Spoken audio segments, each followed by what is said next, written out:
Good day, I'm Lord Jooste from Olifantshoek, greeting you in the name of God the Father, God the Son, and God the Holy Spirit. Our scripture reading is taken from the book of Hosea, chapter 4, verses 1 to 6. Hear the word of the Lord, your Israelites, because the Lord has a charge to bring against you who live in the land. There is no faithfulness, no love, no acknowledgement of God in the land. There is only cursing, lying and murder, stealing and adultery. They break all bounds, and bloodshed follows bloodshed. Because of this the land dries up, and all who live in it waste away. The beasts of the veld, the birds in the sky, and the fish in the sea are swept away. But let no one bring a charge. Let no one accuse one another. For your people are like those who bring charges against a priest.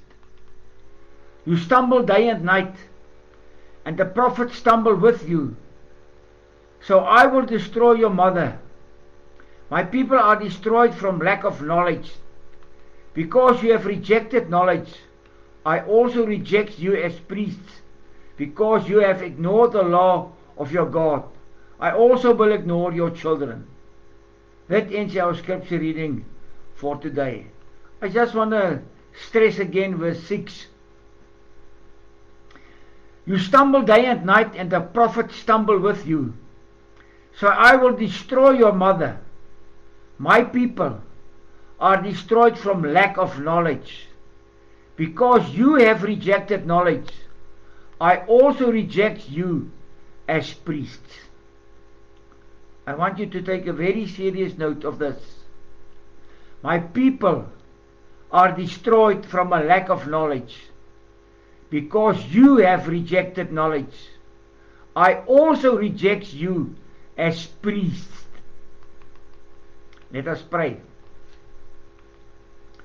Almighty Heavenly Father, in the name of Jesus Christ, and by the powerful work of the Holy Spirit, we come before you, before your throne of grace this day. Bless us as we hear the last reading on the sharing of the gospel with an unbeliever. May we learn from what you offer us.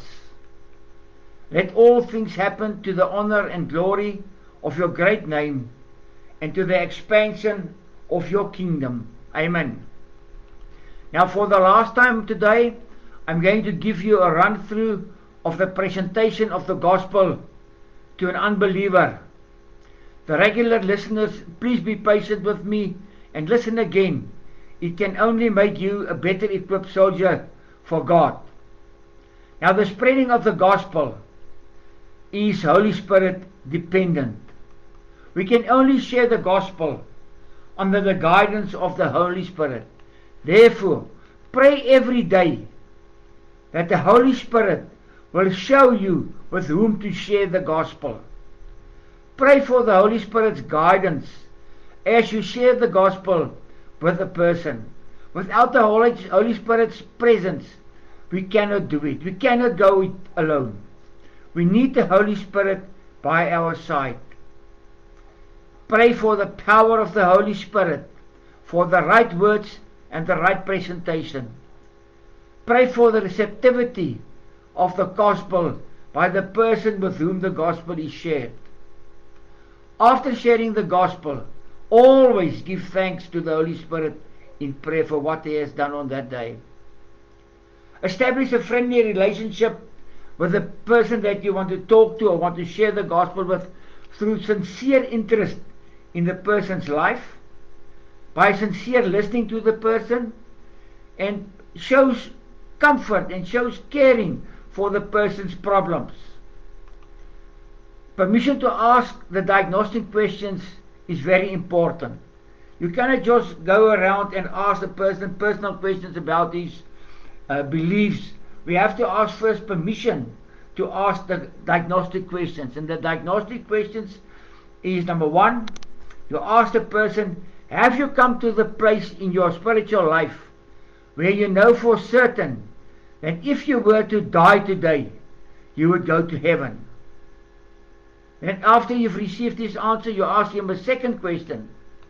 Suppose you were to die today and stand before God, and he were to say to you, why should I let you into my heaven? What will your answer be to God? Now, on the second question, there are basically two answers with which we establish the person's trust for his assurance of faith and for eternal life. Firstly, trusting himself through human effort. That will say he places all his trust in the good works that he is doing, or the fact that he even is a good person. Secondly, trusting Christ alone for eternal life. If the person put his faith in Christ alone for eternal life, thank the person for his time and live in a good mannerly way, thanking the Holy Spirit for the person's trust in Christ alone for eternal life. If the person put his faith for eternal life in his human effort, ask politely if you can share the gospel of Jesus Christ with him. If the person responds negatively or aggressively, thank him for his time and live in a good mannerly way as well. If the person reacts positively and he says yes, he wants to listen to the gospel of Jesus Christ, thank him for the opportunity to share the gospel and start right away with it. Ask the person to have a look at his hand. Tell him that the thumb represents God's grace. Eternal life is a free gift. Eternal life is not earned or deserved. Eternal life cannot be earned or deserved by good works. Give him an illustration of a friend's gift. A friend can give him a present, but if he wants to pay for that present, it is no more a free gift. So is it with eternal life. God gives it to us as a free gift. There is nothing that we can do to repay God for it, or even to buy it from God. Now, the fact that we do not receive eternal life randomly from God will be understand more clearly when we understand what the Bible says about man. Tell the person to look at his index finger. The index finger represents man. Man is in the first place a sinner. Romans 3 verse 23 tells us, for all have sinned and fall short of the glory of God. Now, what is sin? Sin is everything that goes against the will of God. I say again. Sin is everything that goes against the will of God. Man cannot save himself from hell. Matthew 5 verse 48 and Galatians 3 verse 10 tells us that it's impossible for man to save himself. Now, if you take, for instance, 6 eggs, you've got some guests and you want to make an omelette or a scrambled eggs, and you got 6 eggs and you've broken already 5 good eggs into the pan, and you want you break in the 6th one, and the 6th one is a bad egg. What will happen? You have to throw it all away. So one sin, only one sin in our lives, make us not acceptable for the standard of God to get to heaven. That is perfection on God's standard. Do you see why it is impossible for anyone to get into heaven by their good works? We can understand this better when we see what the Bible says about God. Now have a look at your middle finger, the tallest of all, representing God. Now, in the first place, God is merciful, therefore he doesn't want to punish man. 1 John 4 verse 8b tells us that God is love. God is also just, therefore he must punish sin. Exodus 34 verse 7b tells us that God has to punish sin because God himself says so. In the same way, if you look at the story of Garcia was a general that led a band of warriors against a dictator, And then one day they discovered that their food supplies are being stolen.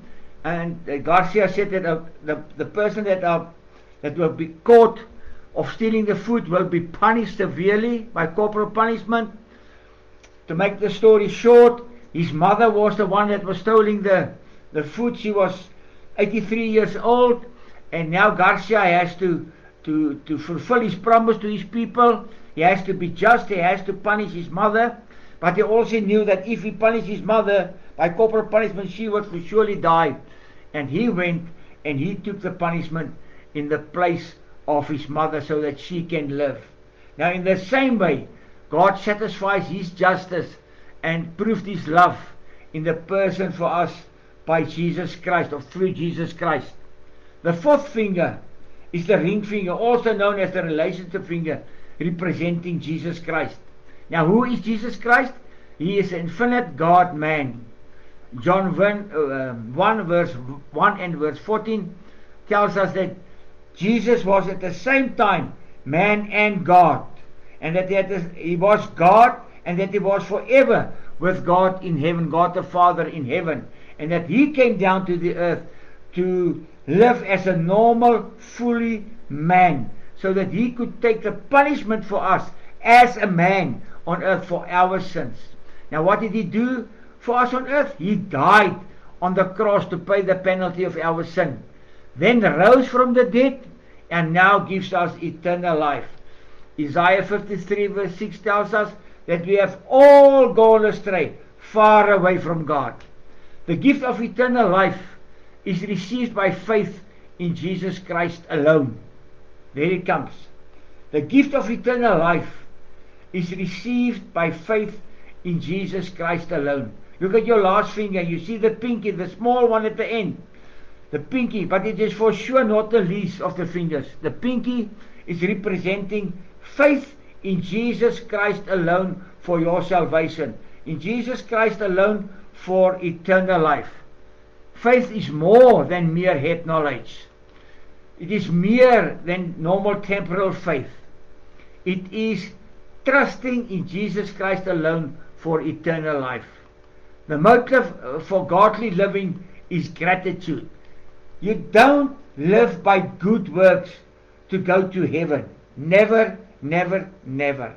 You only live the good works to say thank you to God for what he has done through Jesus Christ for your salvation on the cross at Calvary. No good works. And by good works I mean not going to church, not praying, not reading the Bible, not looking after the widow and the orphans. None of those good works will bring you ever into heaven. Because you know why?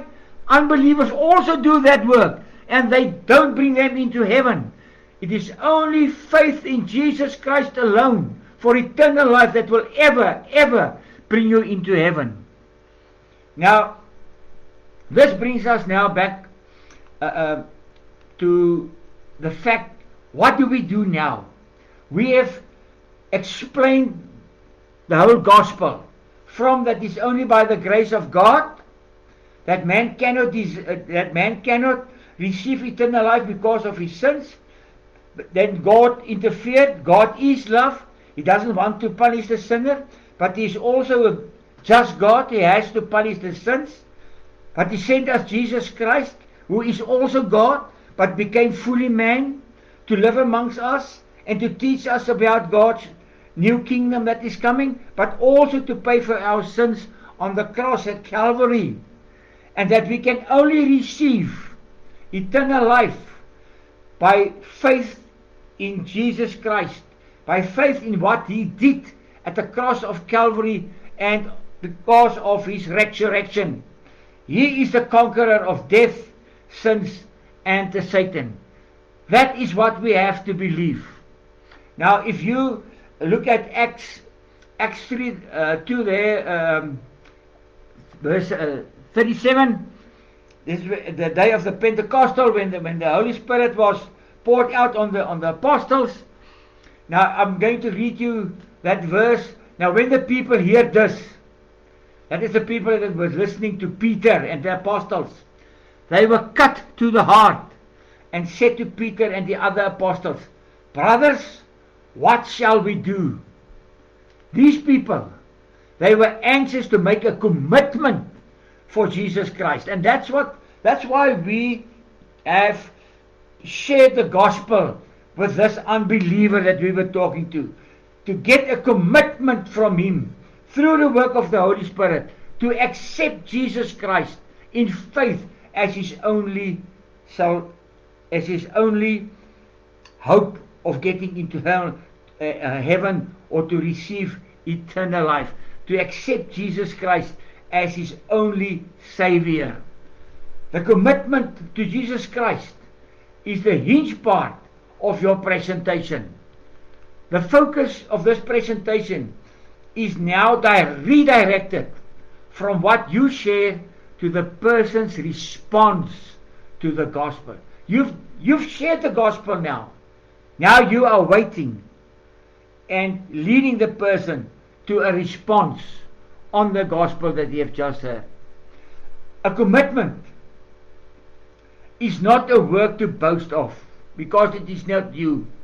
But a faith response to the gospel is worked by the Holy Spirit alone. 1 Corinthians 12 verse 3b. No one can say Jesus is Lord except by the Holy Spirit. The commitment is like landing an aeroplane, and it requires careful training to be done effectively. It should be practiced twice as often and learned very carefully, because it will be experienced less often than the other parts. Also, do distractions frequently occur at this point? What this means is you must study. You must learn it by heart. All the different stages of leading this person to a commitment. Because along the way, when you share the gospel, excuse me, many of the persons that you share the gospel with, suddenly haven't got time. They haven't got time to respond to the gospel, to make a commitment. So you won't get as much practical experience in leading a person to a commitment as what you will have in the experience of just sharing the gospel. So you must study it. You must practice it twice as much, even more. Do it regularly. Just read through it in the evening when you go to bed, or just say it for yourself in front of the mirror. And there's many distractions frequently occur at this point, especially when you visit someone at the house, at his home. The kids are running around, the wife is calling him. You know, God takes a second place in the house of an unbeliever. So there's many distractions there.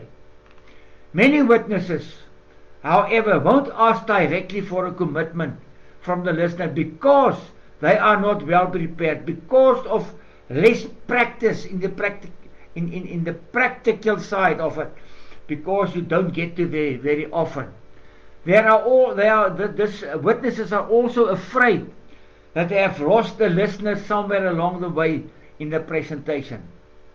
I personally think that the biggest culprit why the witnesses do not ask directly for a commitment is their fear of rejection. It is not for me and you to decide if this person will reject or accept Jesus. No, we carry on in the faith of the Holy Spirit, because we are not doing it alone. We are working together with the Holy Spirit, and the Holy Spirit will show us the way or what is the next step. Immediately after finishing the concept of faith, you ask the listener if all this that you've told him now about the gospel makes sense to him. This is also called the qualification question. It helps to determine if the listener understands the gospel. Don't call for a commitment until you are sure that the prospect understands what you have shared up to this point. Let us look to possible responses to the question, does it make sense to you? The first response then that you can get is an uncertain response or a no response. It is like a yellow robot light. Briefly review the main points of the gospel. For example, you said to this person, We talked about eternal life being a free gift that is not earned or deserved. Does that make sense to you? Then you ask this person again. We talked about man being a sinner. Does that make sense to you? And so you can carry on through the whole gospel up to faith. Whatever you do, never ever ask, what does not make sense to you? That's a big mistake that you can make. Because he can easily tell for you he doesn't understand anything. Then you've got to start right from the beginning. Or he can just tell you, no, he doesn't understand. Nothing makes sense to him because he doesn't want to listen to the gospel. He doesn't want to make a commitment. So don't walk into that trap to ask the person what does not make sense to you. A hostile response can also happen, and it happens. If the listener's response is hostile, it is like a red light. This should actually not occur when a proper relationship of trust has been established in the beginning with the listener. If it does occur, live in a friendly manner as soon as possible. Don't get pulled into any arguments. Never ever get pulled into any arguments. If this listener is hostile, thank you for his time. Be nice to the guy and walk away. And ask him, if he wants to, he can call you or contact you again. 2 Timothy 2, verse 25 to 26 states, opponents must be gentle instructed in the hope that God will grant them repentance, leading them to a knowledge of truth, and that they will come to their senses and escape from the trap of the devil, who has taken them captive to do his will. That's why we just leave. It is now the work of the Holy Spirit to convince that person that he needs to talk to us again about his salvation. A positive response, that's what we hope for, and that's what we pray for. It is when the listener is positive about what he heard, and that is for us a green light to carry on with the proceedings to ask for a commitment. Now, what will the commitment question be like? You ask this person, if he says he's fine with it, he understands the gospel, he's got no questions about it, then you ask him immediately, would you like to receive the gift of eternal life from God right now?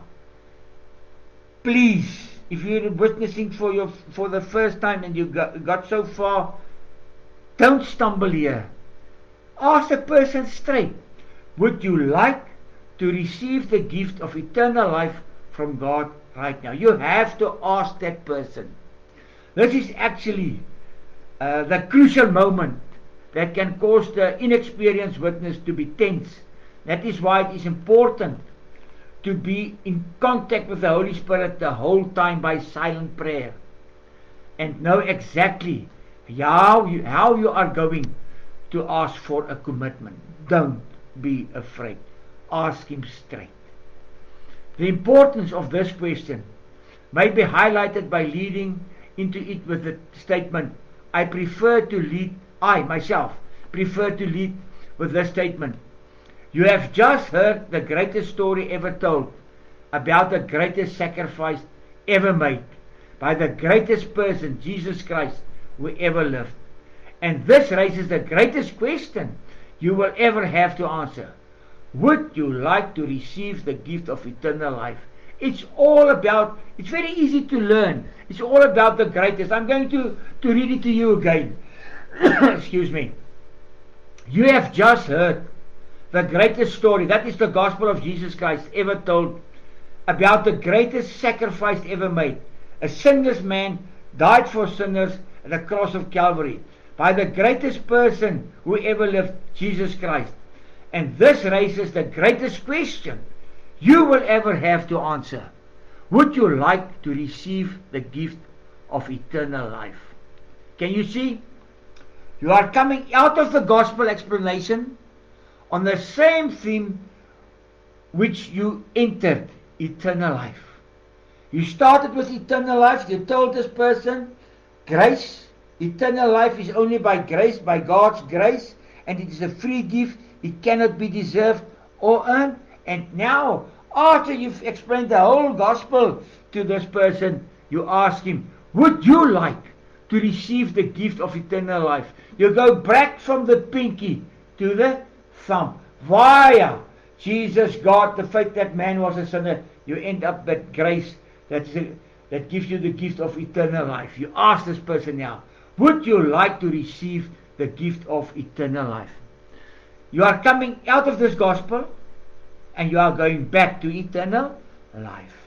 Remember to ask for a commitment in a positive way. If the response to the commitment question is a positive for eternal life, proceed right away with a clarification. Make sure this person understands. Clarify his understanding of the gospel and of the commitment. Why do we need to clarify this prospect commitment? Why do we need to do that? Because we want to proceed with a commitment that is based on the thorough understanding. I say again, because we want to proceed with a commitment that is based on a thorough understanding of what is involved in accepting Christ as Savior and Lord. It must not be mere head knowledge. It must not be mere temporal knowledge. It must be knowledge of eternal life in faith of Jesus Christ, what He did for us at Calvary alone and nothing else. These statement questions are used to elaborate the meaning of faith and to confirm the listener's desire for such a commitment. The emphasis on these questions given at each point will depend upon the attitude of the person to whom you are witnessing. How do you clarify a prosperous commitment? By saying directly to the listener, let me clarify what this means. The moment the person tells to you that he wants to commit to Jesus Christ, you've asked him, would you like to receive the gift of eternal life? And this person says yes. And he says yes to you. Then you tell this person, let me clarify what this means.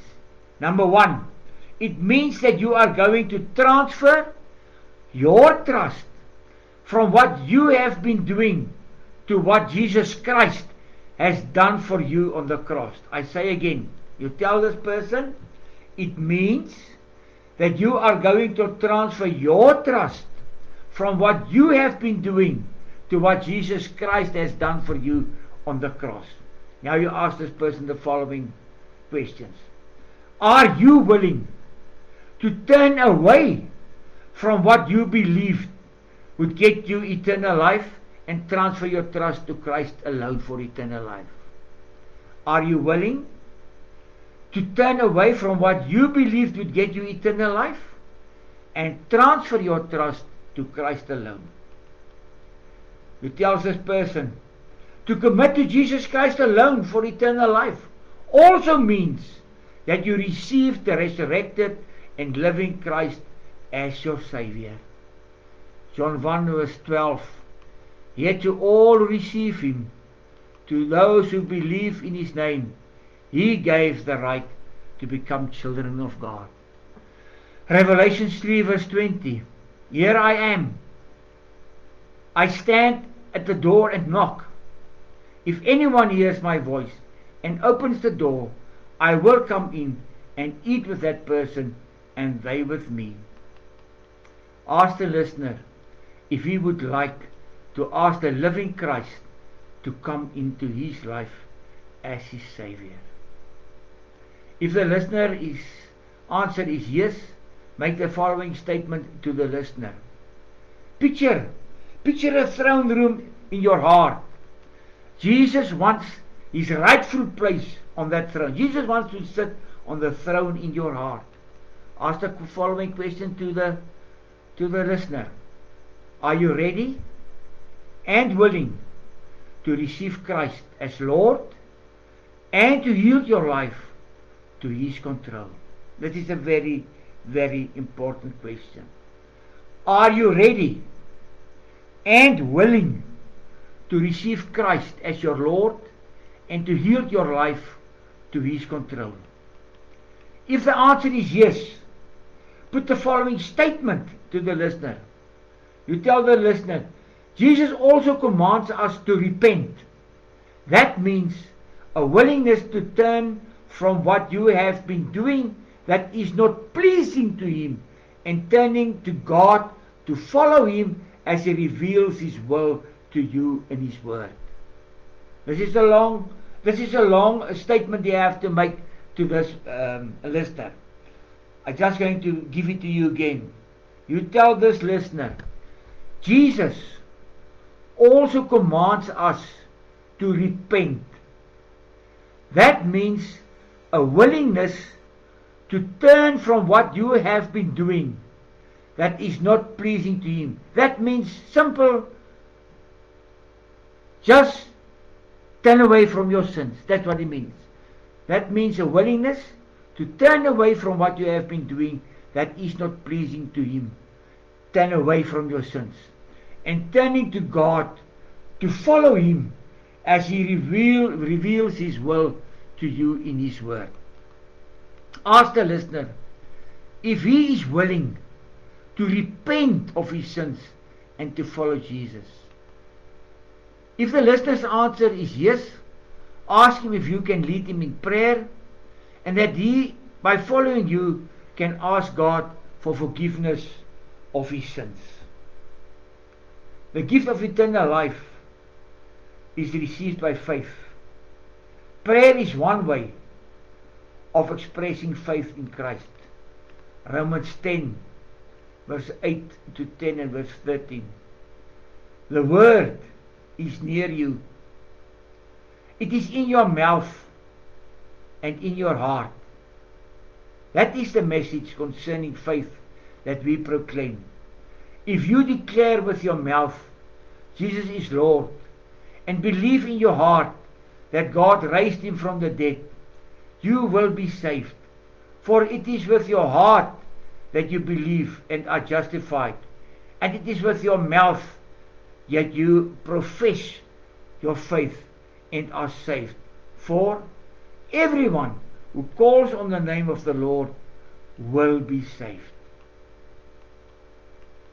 Many commitments, it's actually a tragedy, have been lost at this point because of the way prospects are invited to pray.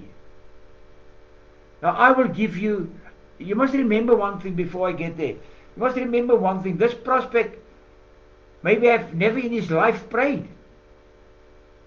He only knew people that pray around the dinner table. That's the only prayer that he knows. Or he only remembers from school days the Our Father.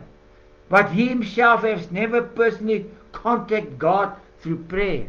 It is difficult for that person. He might be ashamed to pray because he doesn't know how to pray. So please ask this person, doesn't matter who or what he is, if he wants to pray. First ask him if he wants to pray. If he doesn't want to pray, you will tell him that, you ask him if he would like you to go and lead him in a prayer of commitment, of repentance. Now I will give you an example of a prayer to lead someone in repentance. Almighty God, I, Andrew, can put in there the name of the listener, come to you in the name of Jesus Christ under the guidance of the Holy Spirit. I acknowledge that I am a lost sinner. I believe that Jesus paid for my sins on the cross of Calvary with His death on the cross. And He was buried, and after 3 days in the tomb was raised from the dead by your supernatural powers as a victor over death, sin and Satan. I accept Jesus as my Savior and give you full control of my life. I repent of my sin. I confess it before you today and ask that you will forgive each of my sins, that you will cleanse me with the blood of Jesus. Help me through the working of the Holy Spirit to turn away from my sin, to break with it permanently, and to follow you for the rest of my life. Thank you for the gift of eternal life that I now have. Amen. After the prayer, you make the following statement towards the listener. If this prayer you've just prayed is the desire of your heart, see what Jesus says about it in John 6 verse 47. I assure you, most solemnly, I tell you, he who believes in me, he who adheres to me, trusting, relies on, and has faith in me, now possesses eternal life. Also quote again John 1 verse 12. To all who received him, to those who believed in him, he gave the right to become children of God. Tell the listener to go and testify about what God has done for him. Matthew 10 verse 32, Jesus said, everyone who confesses me before men, I will also confess him before my Father in heaven. Tell this person to go and live a life of gratitude to God and do good works, not to earn eternal life, but to thank God for his salvation and the accompanying eternal life. Tell this person to grow in his faith, that he must not stagnate. Read your Bible every day, starting with the Gospel of John if possible. Pray to God every day.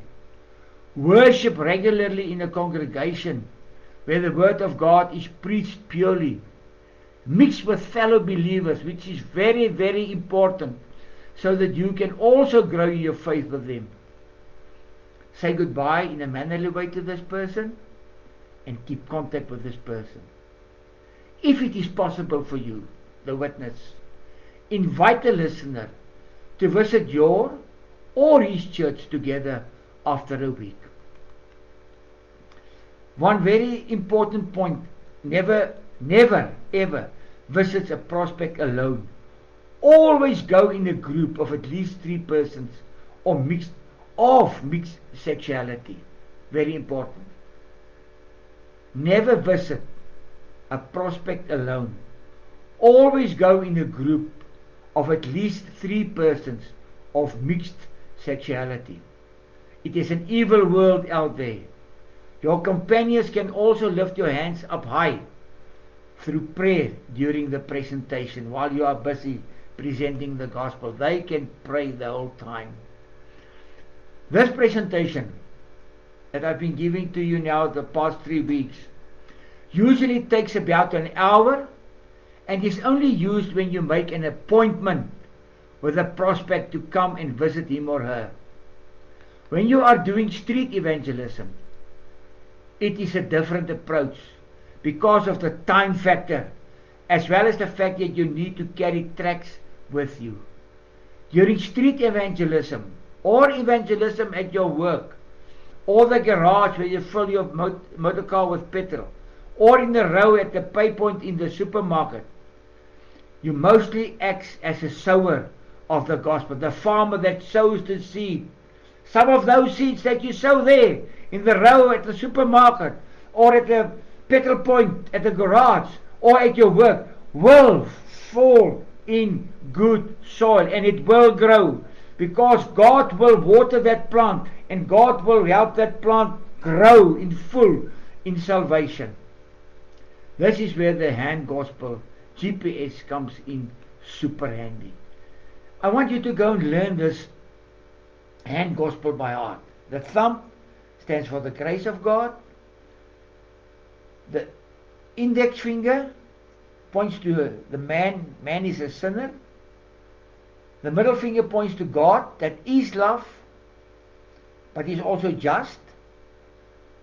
The ring finger, the relationship finger, points to Jesus, that was fully man and fully God, and died for us at the cross at Calvary, and that we can only receive the thumb, eternal life, through the grace of God, for faith in Jesus Christ alone.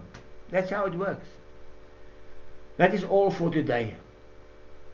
I know it sounds a bit confusing. As I said last week, doing it on the radio is not easily, but it gives you an idea of how important it is to do a course in evangelism.